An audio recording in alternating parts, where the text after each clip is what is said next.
States Navy, Admiral Stavridis, for my new audience in Albany, Georgia. The former Supreme Allied Commander of NATO, former head of Southern Command, just a wonderful guy. He's in Florida, marooned in Florida during the duration until we both get our vaccinations. We're staying put. Admiral, good morning. How are you? Doing well, and I like the term marooned. It has a kind of a nautical, piratical flavor to it, which I think applies to a retired admiral. Thank you. Admiral, I want to tell you we're going to be a little bit short today because I keep reminding Georgians to go vote. But I want to start by asking you about whether or not the vaccine rollout in Florida is as chaotic as it has been in California. It is absolutely horrible. And it's broken phone lines, websites that don't work. 1 minute it's everybody come down to the health center and we'll give anyone over 65 a shot. Hey, that's 20% of the population here. The next minute it's wait online. It is complete chaos, and the governor needs to step up. What the mistake was is that the governor simply sent everything down to the counties, and the counties weren't ready to do it. It's kind of like what the national level has done, sending everything down to the state level. There are good reasons for that. I understand federalism, but it's created real chaos here in the Sunshine State, and I'm hoping Governor DeSantis steps up and seizes the moment.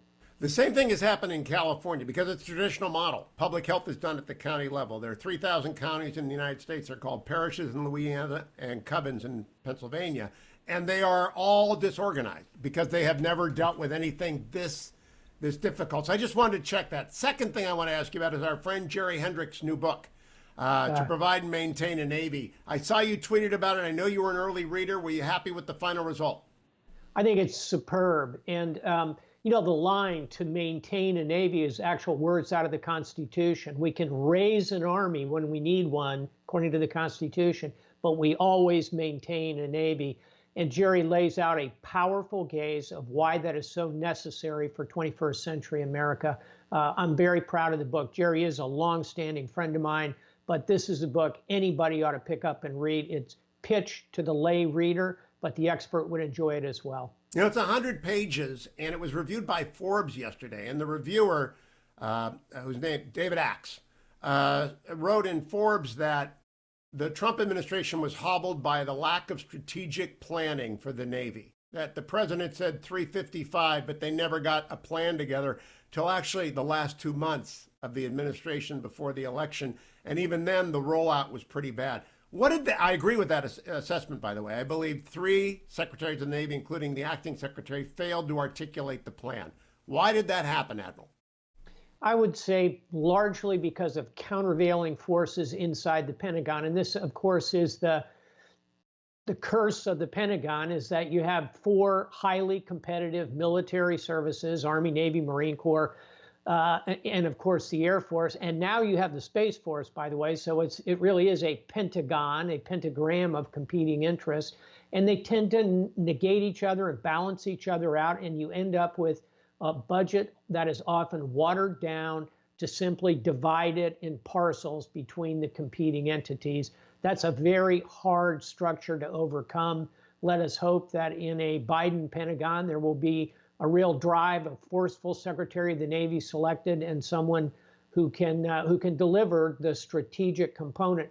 Let me finish by saying, if readers have not recognized the recent arrival of the new maritime strategy for the United States, it's a Navy, Marine Corps, Coast Guard joint document, Advantage from the Sea. If you Google Advantage from the Sea, you can read that strategy. I think it's pretty good. It might break the log jam between the services. Now, Admiral, on the wide shot, I just noticed a book behind you, as you even see my Cleveland Browns material behind me. What is 2034, the book that's propped up over your shoulder?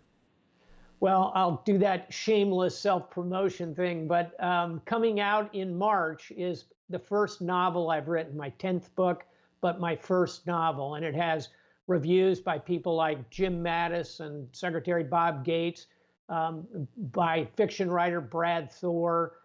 It's a novel on a subject that we all hope never happens.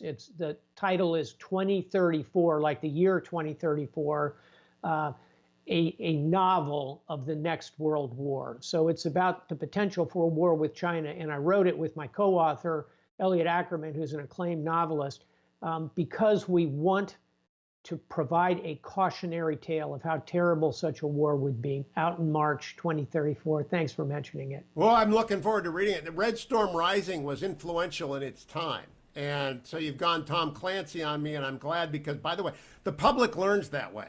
They learn through thrillers. They do not learn through long. That I like Jerry's book because it's 100 pages, but they learn through thrillers.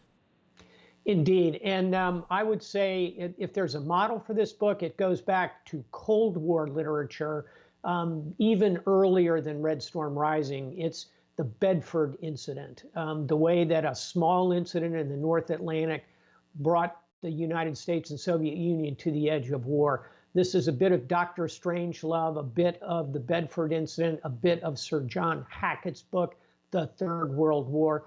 Cautionary tale. Newsflash, wars between nuclear armed powers don't come out well for anybody. I'm looking forward to reading that. Now, Admiral, my only news story of the day comes from the Financial Times front page this morning. We need a real policy for China. Germany ponders post-Merkel shift. Now, having been the Supreme Allied Commander of NATO, you obviously know Germany. You probably know Angela Merkel. You probably know everybody involved. And in the middle of this, there comes Ms. Merkel has been one of the CAI's most vocal champion. For people who don't know, the CAI is shorthand for the China-EU Comprehensive Agreement. My friends, still at the helm of the national security apparatus, are completely nonplussed with Germany over their pioneering effort to get this signed. They kind of view it as rejectionist of reality with regards to China on the EU's part, and the EU is actually Germany. What do you make of the CAI? What do you make of Germany's reluctance to deal with China as China is? I am hoping that as we get into the new administration, the Biden team, which is, in my view, quite clear-eyed about the challenges we faced from China, will go to the European Union and say, let's not do this. This is not the right moment for this agreement. That's going to be hard on Angela Merkel, who has invested enormously in this. And by the way, as someone for whom I have great personal regard, and we all should. She's a 4-term chancellor of Germany and a remarkable leader and a remarkable backstory. Grew up in communist East Germany. This is not the right moment for Germany or the European Union to simply jump in with China. This is the time for Washington and Brussels to come together, create a strategy for dealing with China, respond to what's happening in Asia right now, the creation of a free trade zone there led by China. I think that's the card the new administration should play with our friends in Europe is, look, China is organizing East Asia, powerful set of economies. We need to organize the Atlantic community, US and Europe, to provide real balance in the international system. Let's hope the Biden administration takes that caution. You know, Chancellor Merkel has also been a cheerleader for Nord Stream 2, another giant pipeline that connects Russia into Central Europe. It's as though Donald Trump has taken all the heat that would have been directed to Angela Merkel for being soft on Russia and indifferent to China. He's actually been strong on both those issues relative to her, but it doesn't come through because of a lack of touch, whereas Merkel's got touch. I think Merkel does have touch. She also has the complete confidence of her population, and she doesn't have the kind of baggage that President Trump brings to the equation. Let's be honest here, by his odd relationship personally, apparently, with Vladimir Putin. And you see it in press conferences in Helsinki. You would never see Angela Merkel in that sort of situation with Vladimir Putin. I think in that sense, Donald Trump has not done himself any favors. I agree with your premise that Nord Stream is bad for the United States, and I'm sorry to see Germany move in that, as I am seeing them lead the European Union toward China. I think we can fix both of those with the right approach. Last quick question, Admiral. You may be represented by Congressman Michael Waltz, and he's got a book out, Warrior Diplomat, but I've been reading it over. It's a long time ago book from his service in Afghanistan. And I was reading it coordinate with the American withdrawal from Afghanistan. Do you expect China, which shares a border with Afghanistan, to move in and take the mineral opportunity in front of them in Afghanistan? They will certainly move in economically. Whether they can be helpful in ultimately resolving the situation, I think is unlikely.